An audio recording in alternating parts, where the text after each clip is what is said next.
Welcome to the Vine Resources Podcast Show with your host, David Lawrence. Welcome to another edition of the Vine Resources Podcast Show. Well, today I've got a fantastic guest. I'm joined on the line by Nigel Verdon. Nigel is the CEO of Railsbank. Nigel, thanks for joining me. Thank you for the invitation. It's much appreciated. Well, Nigel, I'd love to share with our listeners first and foremost, and thanks for joining us. I know you're jetted in from Europe yesterday into London. Love to talk a little bit about that, but why don't you give our listeners a little bit of insight into who you are and who Railsbank are, please? So I'm the co-founder and CEO of Railsbank, and before that I founded a business called Currency Cloud, where I was chief exec and then chairman. Before that, I was in the equities world, helping turn around the equities business of a German bank, which we did. And before that, I founded my first fintech company in 1996. So it's been a serial fintech entrepreneur with 3 companies. We saw the very first sort of real technology change in capital markets when this thing called the internet appeared in the 1990s. And we rode that wave, doing the very first foreign exchange trades on the internet and a lot of other world firsts using the tech then. And Railsbank our mission is to enable any business or brand to be a fintech. So we enable fintech companies to launch pretty much any use case. They can launch them on top of Railsbank. And brands like supermarkets and others who want to go into embedded finance and financial products, they can do it on top of Railsbank too. And the value add for us is we're just plumbers. We do all the heavy lifting and run all the plumbing, operate the plumbing, and just give a very simple API to our customers so they can build product like apps and do product and marketing and look after their customers and value prop.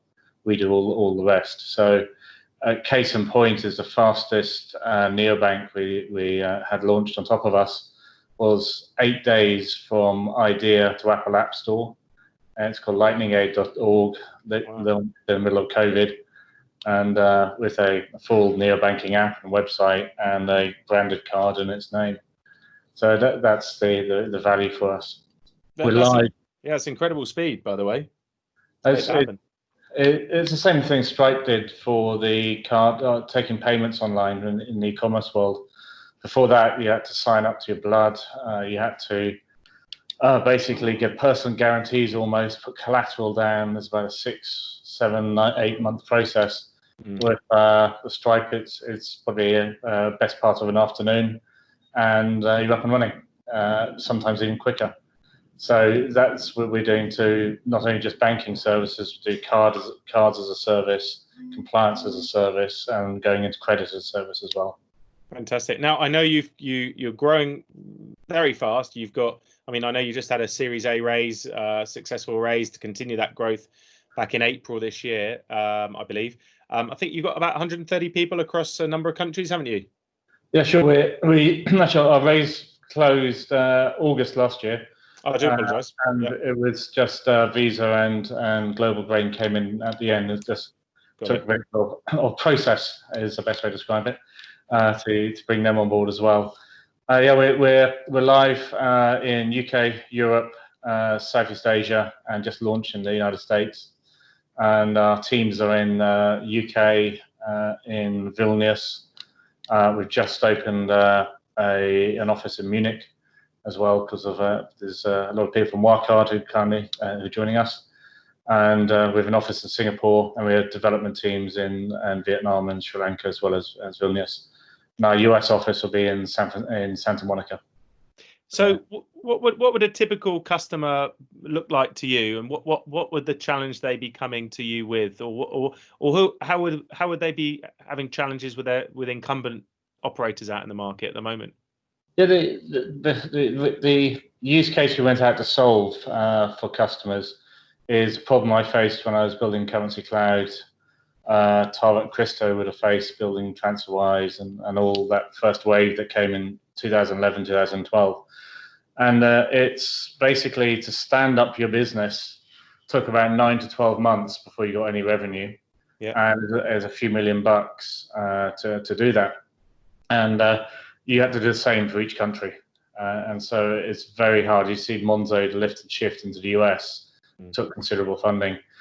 And so there's two things. It's to launch a product, and it's a lift and shift the product to a new jurisdiction. And what we've basically industrialized banking as a service, cards as a service, and others to make it super easy. So you can launch in 6 to 8 weeks at a great price point to put your product into market. And as an example, there's a classic one of Bow, took like 12 odd months to launch, about $100 million. And then they found the value prop didn't really work with customers. Our view is our customers can get product into market super fast with their customers, their consumers or SMEs, discover if the value prop works, learn from that, and then keep iterating without a huge capital outlay. So it's all about speed to market, prototype, MVP, learn, grow, pivot, learn, grow, change, enhance, and getting that sort of rapid cycle into developing financial services, which hasn't been available ever before.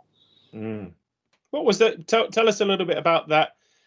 Started this journey with the business. Now, obviously, as you said, you've been over this a number of times over the years now. But tell us what those first 6 months were like in the business, and how did you bring it all together? How did you make it happen? First 6 months were with a PowerPoint deck, me and my co-founder talking to anybody who listened to us and trying to discover a value prop that worked with people. Right. We thought this is what we can do. We started off with a working concept of bank in a box. How do we go and do that? And it was just I'm a firm believer on value prop first, and if people verbally buy it or give feedback on buying signals, that's going to be a product that people buy, rather than go build it and see if they come. So first 6 months literally were PowerPoint deck, hundreds of versions of it, each of them testing it, and we then just quite frankly learned a lot from Skype, who said so basically 3 lines of code, take payments online. Essentially, we just said access global banking with 5 lines of code, because my co-founder wouldn't allow me to say 3 lines. I wouldn't allow him to say 10 lines, so we settled on 5. And you can do it in 5 lines of code. Our intern test on our live money sandbox is you've got to, under an hour, have a neobank written in code. The very basics of it, like onboard a customer, issue an account, receive some money into it, and send some money out of it. And that normally takes under an hour. So, but it's not very useful neobank, but it just proves those are the use case you can code up quite quickly. So first 6 months were literally PowerPointing. And then we raised some seed capital based on the back of some prototyping we did as well, and on the feedback we got from the market.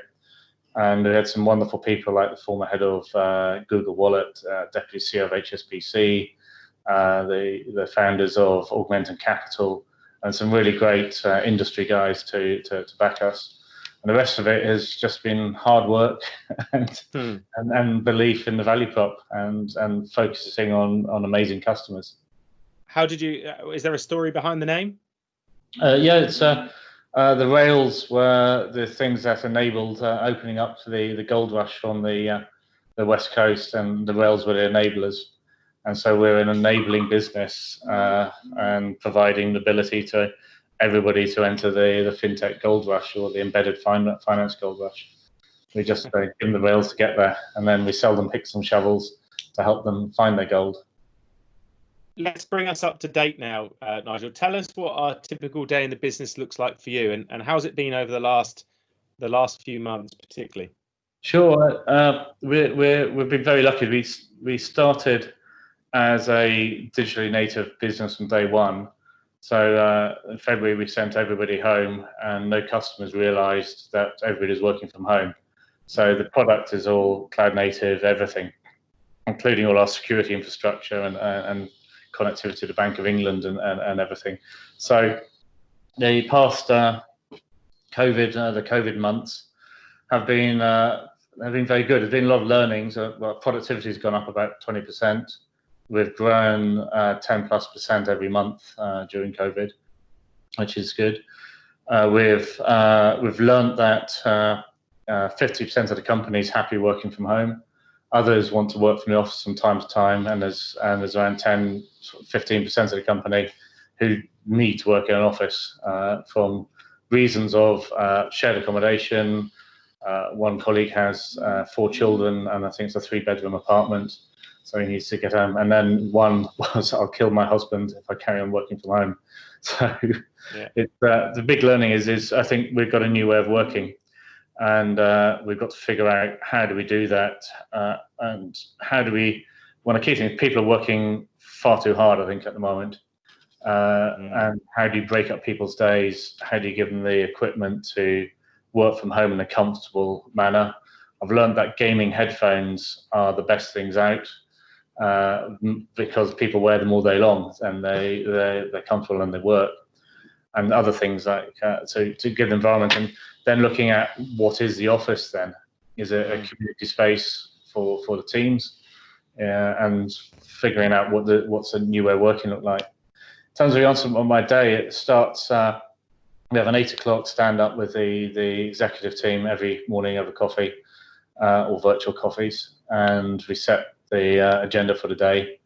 So we're clear on the things that need unblocking, and then it's a combination of product, customer, investors, team, and just general things on business. I personally spend a lot of time on the customer side and on the product side, to see what are the reactions of the product, where are the issues we're facing, what are customers loving, what are customers hating, what does the future the customer look like, all those areas, go to market and value proposition development, and then reflecting that back into the product to make sure we have a real world-class product and customer journey is our ambition on that.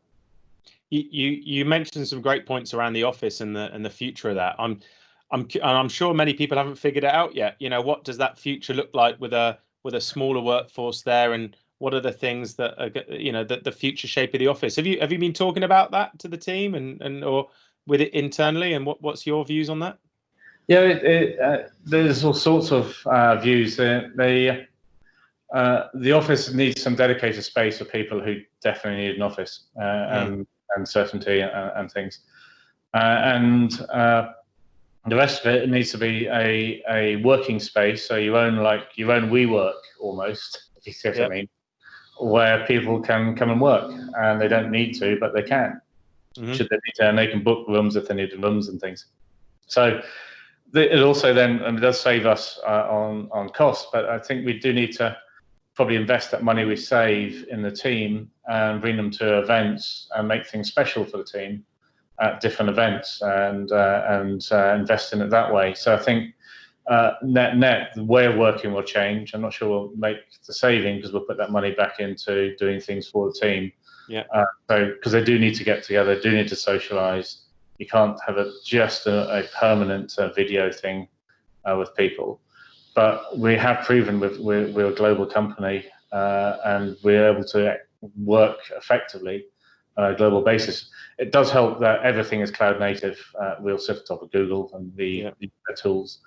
Another learning has been somebody needs to invent a decent video conferencing setup, because they've all got massive limitations, and something that you can properly whiteboard at a decent price point. You got some of the Google products, but they're just far too expensive. But something we can all contribute on, because the analog whiteboard is one of the most amazing inventions for innovation and sharing ever. And somebody's got VC will have to throw a ton of money at that to solve that problem for the world. Yeah, that's a great point. There's a gap in the market there. How have you been keeping the motivation up between the teams, and how have you used technology or other things that you've done that you found successful to keep people motivated, during the last few months, particularly? Key things, introducing things like Pulse, so get the weekly pulse of what's going on, anonymous pulse. Yeah. Say, are you happy? Basically, are you happy or not? Head of people, Claire, has been having random calls for people. Just to check up. So like a check-in type. How you doing? What pressures you're on? It's all about about them, and letting them be able to speak to bring things up that say, oh, I prefer this, or this is great, or I'm really hurting here, and things. So it's that engagement with people. I think on the observations, productivity has probably gone up because it means I'm not annoying people all the time in the office, and same just in general. People are able to just get on with their work. And one of the things we've been reflecting on and talking to them about is, do you want do you want your life back? Because commuting takes a hell of a lot of time from people's personal lives, and just adds stress. So you can tell when somebody's had a bad experience on the Northern Line or something coming into work. They just turn up stressed. So what's the need? They can turn up at a different time and have an easy commute. So trying to work, say, because we trust all our team, they're all good people, and they've proven that over the past 4 months. So we don't need any further proof points. Let them have their life and work, and put us around that. There doesn't have to be the 9 to 5ing. Doesn't have to be in the office. How do you see that? And just as a side note, how do you see that impacting maybe the graduate market, those without experience that need that close attention to get them through an onboarding period or some considerable time? How do you see that working when they're not in the office, for example? Yeah, it's a very good question. I think you've got to have an initial boot camp for, especially in the graduate market, for people come in. It's training. There is going through the values of the company, how it operates, the product, and all those things. So, and then you bring in various other teams to meet and work with. So I think for the graduate side and bringing on your new people to the workplace, you've got to do it in that sort of the office is part of the office is put aside for that, and then once then you let them operate as a need and as a learn, and teach them the skills of how to work from home, how to do it, and what are the sort of, make sure you drink water, get up from your desk at least 4 times a day and walk around for 20 minutes, and then permanently be on Zoom calls and all those type of things to teach them the way of working. So I think, yeah, that one, I don't think you can do it all remotely. You can do the interviews remotely, but I think you've got to bring them together to get this esprit de corps between people. What's your best advice that you could give anyone going through tremendous business change? Change is always hard for people, and change, there's always an outcome at the end. Some people don't like it, some people do like it. And if you don't like it, move on, because it may not be suitable for you in that the changed environment. Either move on or reskill or retrain. You see in Singapore, there's a huge amount the government's put into retraining people who are older in the community on technology skills, and then placing them in companies, for example, in tech companies. So it totally depends on the person if they want to change. And if they don't want to change, it's absolutely fine, because they may be aligned totally to something else. And I think the company then has a responsibility to help them find something else as well, because change is very difficult. But done properly, organised, understanding it, and helping, guiding through rather than forcing it through is a way to sort of implement and socialise it. And that's where most change programs, if you look anywhere, the ones that work are all socialized, and they're done in baby steps, understood, well documented, well trained, articulated. And the most important thing on change is explaining the why.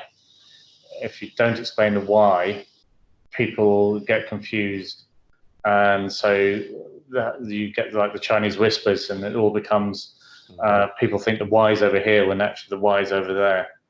And so why, and explaining why in just basic terms, people can then make a choice, and you've got to respect people's choices on that. Yeah, no, some great points there. What's now looking into 2000 and the latter part of 2020? I can't believe it's already nearly coming up to the summer period. What does the future look like for the rest of the year and into the next couple of years in your industry, and what's exciting you right now? Our industry's really sort of taken off in terms of the eyes and ears of the industry and the customer base. So I think across our industry of banking as a service, cards as a service type business, platform type businesses is a great outlook to help customers achieve their financial products and deliver their financial products to consumers and SMEs.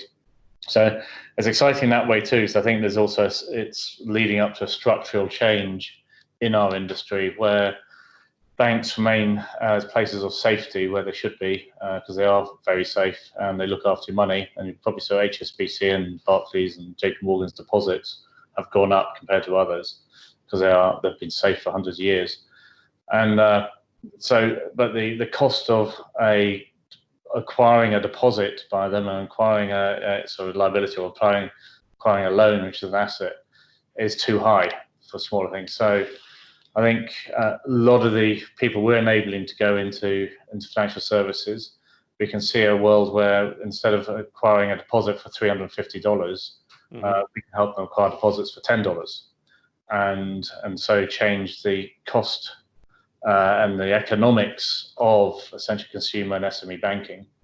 And you're seeing that HSBC and others have shut down all of international SME banking over the past 3 or 4 years because the economics just don't work. And so by changing the structure of the industry, getting the economics to work, cost-income ratios of the traditional banks will hopefully be sorted, and they can still have deposits, so they can still lend, but they don't need to service every single consumer who's loss making for them, because anybody who's not borrowing money is a loss maker. $350 customer acquisition cost, $250 lifetime value, and that's you losing on every one.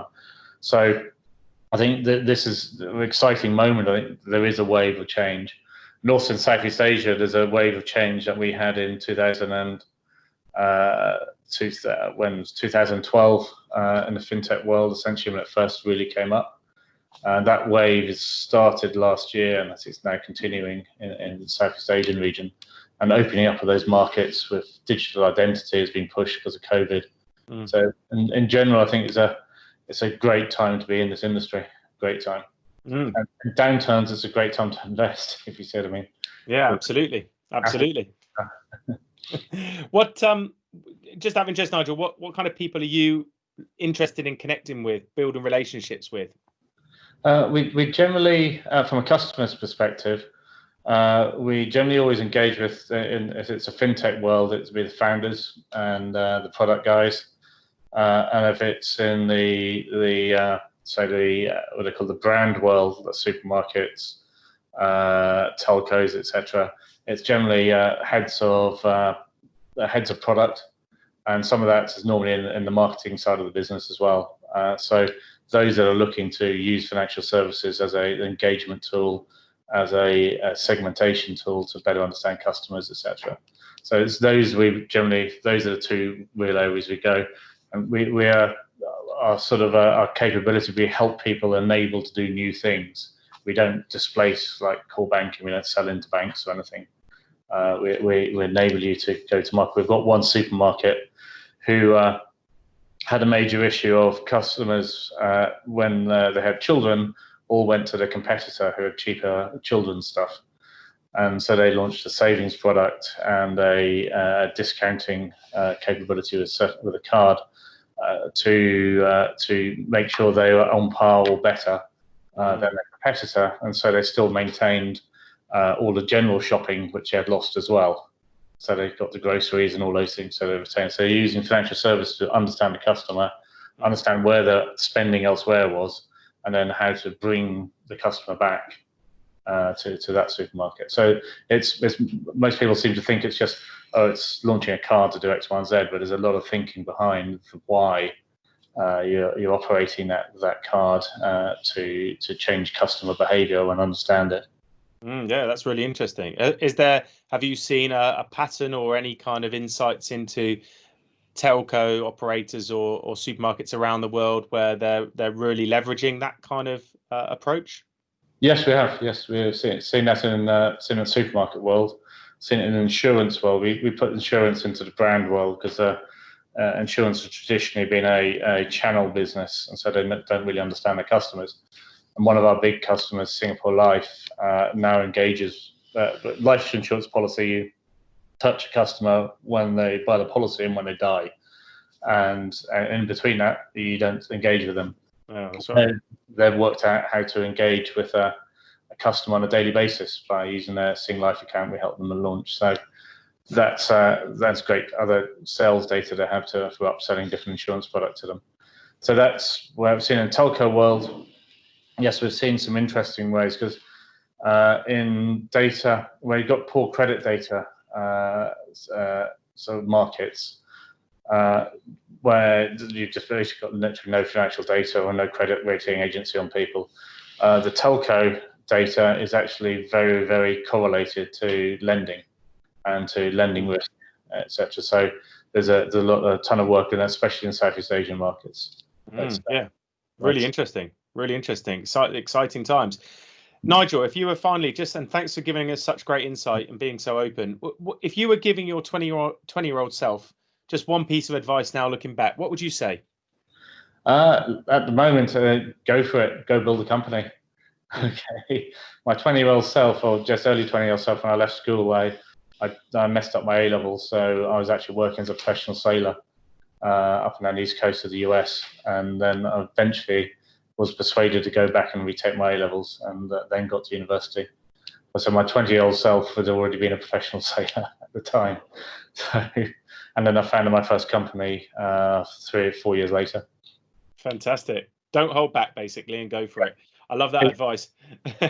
Nigel, if people want to, thank you so much for that. If people want to reach out to you, connect with the business, what's the best way that they can do that? Sure, you can connect with me on LinkedIn. I think the only Nigel Verdon on LinkedIn, which is useful to have a unique name. Go to the website to connect up with us as a business, and you'll get one of the team. There's plenty of places to click on it to connect to us, and those are the best, quickest, and easiest ways to reach out. Fantastic. If you didn't get that as well, it's just railsbank.com. Thank you very much for joining us, Nigel. Best of luck back in London, and we'll talk to you again soon. Take care. Good. Thank you so much. We really hope you enjoyed the podcast today. If you want to listen to more exclusive tips and life lessons from our guest, go to the resources page at vineresources.com.